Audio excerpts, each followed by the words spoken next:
1. The dirty dilemma. Imagine you have 10 million euros in cash from illegal activity. You can't buy a jet, you can't deposit it, and you certainly can't explain it to the taxman. To use this money, you must clean it, moving it from the criminal underworld into the legitimate banking system. The goal is to disguise the source of these funds so they look like legal profit. But how do you bridge that gap without triggering red flags? 2. The construction shortcut. Step 1 is movement. You move that cash, or perhaps cryptocurrency, to a country where the economy is still heavily cash-based. A place where a suitcase of bills doesn't turn heads. Once there, you don't just hide the money, you invest it. You start a construction company. Building high-rises is the perfect cover because it is capital-intensive. You can pay for raw materials, specialized labor, and off-books contractors entirely in cash. But you still face a source of wealth problem.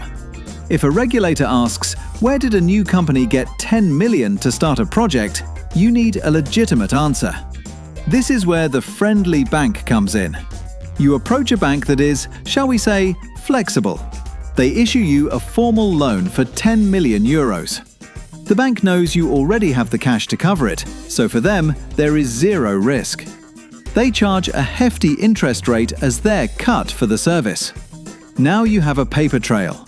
You aren't spending mystery money, you're spending a bank loan. 3. The final clean. Now the math changes. On paper, you have 20 million, 10 million in dirty cash and 10 million from a clean loan.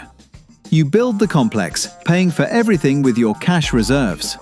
When the building is finished, you sell the units for 20 million euros. The beauty is in the exit.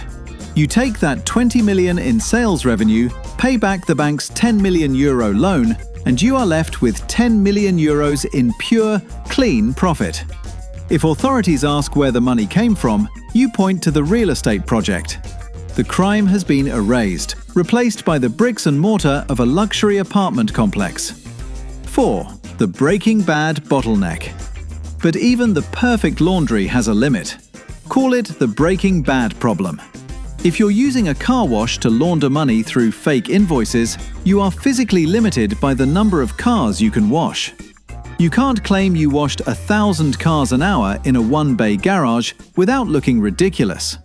In construction, this creates a scaling trap. To wash more money, you have two choices.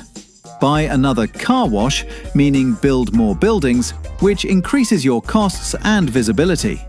Or you can increase the price. By artificially inflating the price of the property, you can clean your money much faster.